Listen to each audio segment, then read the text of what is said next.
Xiao ব্লডশেল Bloom ফুলকে ব্যবহার করে স্পিরিট ফায়ার নিয়ে নেয় আর সেই স্পিরিট ফায়ার ব্যবহার করে তার শরীরে থাকা 8টা সিল ভাঙার চেষ্টা করে। ফুলটা তাকে বারণ করছিল এমন করতে, কিন্তু সে কিছুতেই তার কথা শোনে না। সে অনবরত সিল ভাঙার চেষ্টা করতে থাকে আর এতে তার জীবন যাওয়ারও রিস্ক ছিল।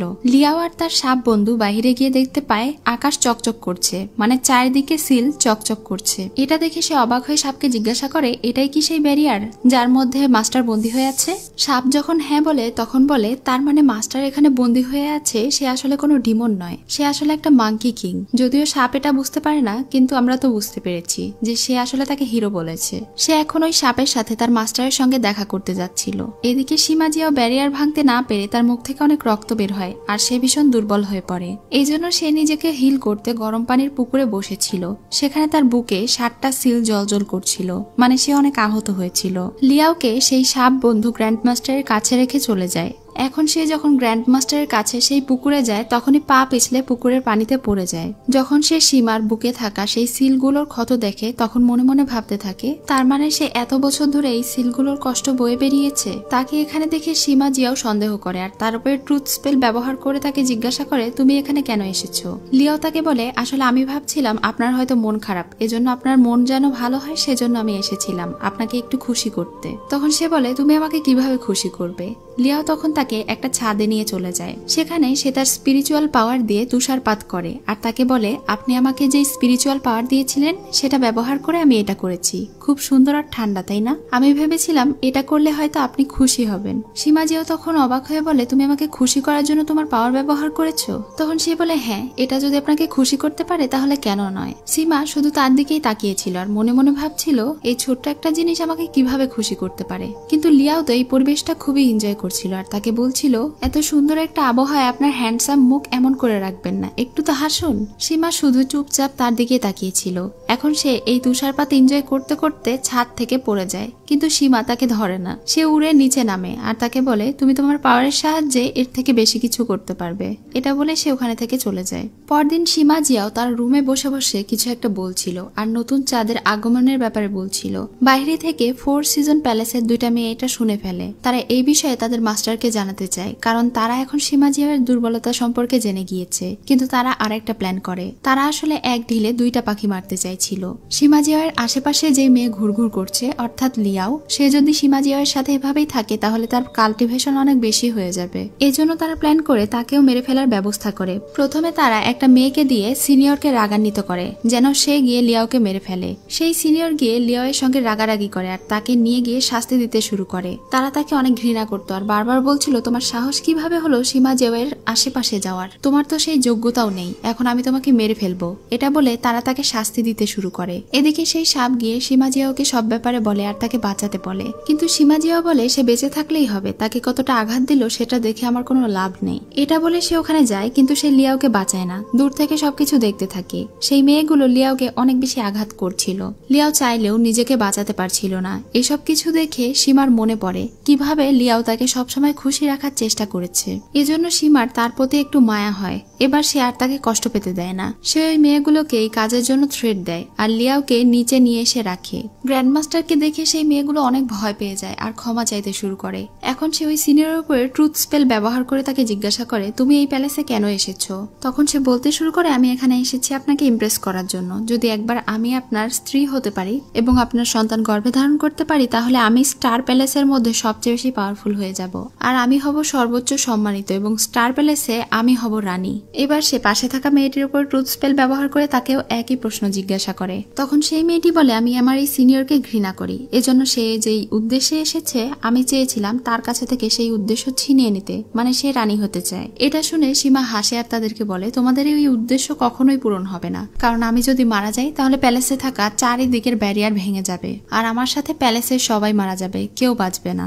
এটা বলে সে তাদের দুজনকেই মেরে ফেলে আর একই সাথে পেছনে লুকিয়ে থাকা যে মেয়েটি তাদের কথা শুনছিল সে তাকেও মেরে ফেলে। এবার সে লিয়াওয়ের কাছে গিয়ে মনে মনে বলতে থাকে, জীবন রক্ষার জন্য তাকে কিলিং স্পেল শেখাতেই হবে আমার। এটা বলে সে নিজের রক্ত তাকে খাইয়ে দেয় আর সেখানে থেকে চলে যায়। রুলিং এটা দেখে ফেলে। এদিকে মাস্টারেরা দেখতে পায় তাদের দুজন শিষ্য মারা গিয়েছে। একই সাথে তাদের পাঠানো একটা গুপ্তচর মেয়ের সোল এখনো জীবিত আছে। এজন্য মাস্টার তার আত্মাকে জিজ্ঞাসা করে সে ওখানে থেকে কি জানতে পেরেছে। তখন সে তাকে বলে আজকে সকালে আমরা গুরুত্বপূর্ণ একটা তথ্য জানতে পেরেছি। সকালে যখন আমরা তার ঘরের বাইরে ছিলাম তখন সে বলছিল 500 বছর পরে নতুন যে চাঁদ উঠবে সেই রাতে সে সবচেয়ে বেশি দুর্বল থাকে। আর সীমা জিয়াও এজন্য সেই সাপটাকে বলছিল তাকে যেন ভালোভাবে গার্ড দেয়, কারণ এই দিন তার জীবনের আশঙ্কা রয়েছে।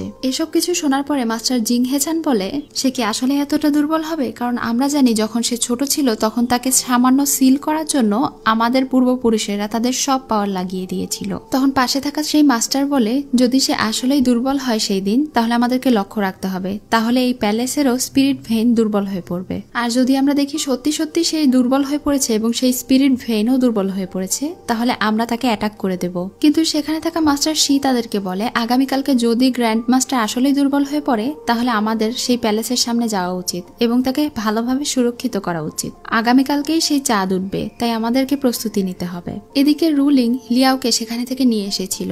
যখন তার জ্ঞান ফিরে আসে তখন সে বলে আমি দেখেছি গ্র্যান্ড মাস্টার তোমাকে নিজের রক্ত দিয়ে বাঁচিয়েছে। তখন সে বলে হ্যাঁ, আমি যখনই বিপদে থাকি মাস্টার এসে আমাকে বাঁচায়, কিন্তু সিনিয়র জু ইউ আর হুয়া কেন যে আমাকে মারতে এসেছিল, তারা আমাকে অনেক আঘাত করেছিল।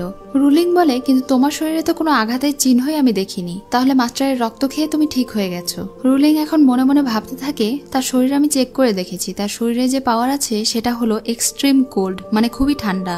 এটা গ্র্যান্ড মাস্টারের শরীরে থাকা স্পিরিট ফায়ারকে শান্ত করতে পারে। হয়তো এজন্যই গ্র্যান্ড মাস্টার তাকে নিজের সার্ভেন্ট বানিয়ে কাছে কাছে রেখেছে। তাহলে কি সে কি ডিমন ক্ল্যানের ওই মেয়ে যার মধ্যে প্রচন্ড ঠান্ডার পাওয়ার আছে?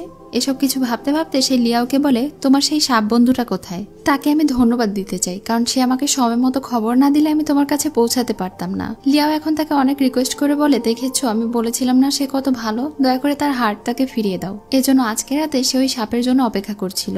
যখন সাপ সেখানে আসে তখন সে তার কাছে থেকে ক্ষমা চায় আর তাকে ধন্যবাদও জানায়। সে বলে আমি তোমাকে ভুল বুঝেছিলাম, কিন্তু আমি বুঝতে পেরেছি তুমি অনেক ভালো, এজন্য আমি তোমাকে তোমার হার্ট ফিরিয়ে দেওয়ার সিদ্ধান্ত নিয়েছি। এটা বলে সে ওই কালো সাপকে তার হার্ট ফিরিয়ে দেয়। হার্ট গিলে ফেলা মাত্রই সেই সাপ বিশাল আকার ধারণ করে আর কিছুক্ষণের মধ্যে সে একটা সুন্দর ছেলেতে রূপান্তরিত হয়ে যায়। কিন্তু তার গায়ে কোনো জামা কাপড় ছিল না, এজন্য তো রুলিং অনেক লজ্জা পেয়ে অন্যদিকে ঘুরে যায় আর সে নিজের শরীরে কাপড় পেঁচিয়ে নেয়। এখন সে রুলিংকে অনেক ধন্যবাদ দিতে শুরু করে, কারণ সেই কালো সাপ বহু বছর ধরে অপেক্ষা করছিল মানুষের রূপ নেওয়ার জন্য, কিন্তু পারেনি। আজকে রুলিং এর জন্যই সে মানুষের রূপ নিতে পেরেছে। তখন রুলিং তার দিকে তাকায় আর তার শরীর ঢেকে দেয়। তারা দুজনই একে অন্যকে দেখে অনেক খুশি ছিল। এদিকে সীমা জিয়াও যখন বসে বসে ভাবছিল আগামীকালকেই সেই নতুন চাঁদ উঠবে, তখনই সেখানে বিশাল সাপ চলে আসে আর নিজের মানুষের রূপ নিয়ে তার মাস্টারকে বলে মাস্টার দেখুন আমি মানুষের রূপ নিতে পারছি। রুলিং কি করেছে জানি না, কিন্তু সে আমাকে আমার হার্ট ফিরিয়ে দেওয়া মাত্রই আমি মানুষের রূপ নিতে পারছি দেখুন। তখন সীমা জিয়াও বলে আমার রক্ত খাওয়ার পরে তোমার তখনই মানুষের রূপ নেওয়া প্রয়োজন ছিল। তখন এখানে আমরা জানতে পারি যে ছোটবেলায় যখন সে প্রায় মরে যাওয়ার মতো অবস্থা ছিল তখন সীমা জিয়াও তাকে নিজের রক্ত এবং মাংস দিয়ে বাঁচিয়েছিল। এজন্য এই সাপ ছেলেটি নিজের জীবন সীমা জিয়াওয়ের জন্য উৎসর্গ করে দিতেও রাজি। এখন সে সীমা জিয়াওকে বলে যদি লিয়াউটিং না থাকতো তাহলে রুলিং হয়তো আমাকে আমার হার্ট ফিরিয়ে দিত না। সে আসলে আমার ভালো একজন বন্ধু। এটা শুনে সীমা বলে আমার মনে হয় লিয়াও মানুষের মন খুব তাড়াতাড়ি জয় করে নিতে পারে। যাই হোক কালকে রাতে আমাদের প্রাসাদের গেট তুমি পাহারা দেবে। তখন সে বলে ঠিক আছে। পরদিন সকালে লিয়াও যখন আবারও গ্র্যান্ড মাস্টারের প্রাসাদে যাচ্ছিল তখন সে মুন ইশেংকে সেই গেটের সামনে বসে থাকতে দেখে। সে তাকে জিজ্ঞাসা করে তুমি প্রতিদিন এখানে কেন বসে থাকো? গ্র্যান্ড মাস্টার যদি রেগে তোমাকে কখনো মেরে ফেলে? মুন ইশেং বলে সে যদি আমাকে মেরেও ফেলে তারপরে আমার কোনো আফসোস নেই, কারণ ছোটবেলা থেকেই আমার ইচ্ছে আমি তার শিষ্য হব এবং তার আন্ডারে কাজ করে আমি কাল্টিভেশন অর্জন করব। লিয়াও তাকে এখানে বসে থাকতে বারণ করার পরেও যখন সে শোনে না তখন সে ভেতরে চলে যায়। ভেতরে গিয়ে দেখে মাস্টার তার রুমে অনেক আগেই বসে আছে। এজন্য সে একটু চমকে যায় আর বলে আপনি এত সকাল সকাল এখানে কি করছেন? গ্র্যান্ড মাস্টার বলে আমি দেখতে এসেছি যে তুমি আজকে আবার নতুন কোন উদ্দেশ্য নিয়ে এখানে এলে। লিয়াও তখন একটা থামস আপ দেখিয়ে বলে আপনি আসলে একটা জিনিস। গ্র্যান্ড মাস্টার মনে করে সে হয়তো এটা কোনো স্পেল ব্যবহার করছে, এটার মাধ্যমেই সে হয়তো ওই সাপের মন জয় করেছে, আর জিজ্ঞাসা করে এটা কি ধরনের স্পেল। কিন্তু সে বলে এটা কোনো স্পেল না, আপনি তো জানেন আমি কোনো স্পেল ব্যবহার করতে পারি না। তখন সে তার উপরে ট্রুথ স্পেল ব্যবহার করে আবার জিজ্ঞাসা করে যে এটা কি। তখন সে বলে এটা হচ্ছে থামস আপ। এটার মাধ্যমে বোঝানো হয় কাউকে কিস করা অথবা কাউকে প্রচুর পরিমাণে তেল মারা আর তার প্রশংসা করার জন্য। এটা শোনার পরে গ্র্যান্ড মাস্টারও এটা একটু ট্রাই করছিল আর বলছিল আমাকে এত তেল মেরে লাভ নাই, আমি বেশি তেল খাই না আর কিসও পছন্দ করি না। যাই হোক তোমাকে আমি যে কিলিং স্পেল শিখিয়েছিলাম সেটা কি তুমি ট্রাই করেছিলে? লিয়াও এটা প্র্যাকটিস করেনি, এজন্য তার মাস্টার আবারও এটা তাকে শেখাতে শুরু করে। সে নিজের গলায় আর বুকে সেই চাকু ধরে বলে কাউকে মারতে চাইলে এই দুইটা জায়গা সবচেয়ে পারফেক্ট। শিখতে পেরেছো? তখন সে অনেক ভয় পেয়ে যায় আর বলে হ্যাঁ, শেখানোর জন্য অনেক ধন্যবাদ। এখন সে আবারও সেই ব্লড শেল ব্লুম ফুলকে পানি দেওয়ার জন্য চলে যায়।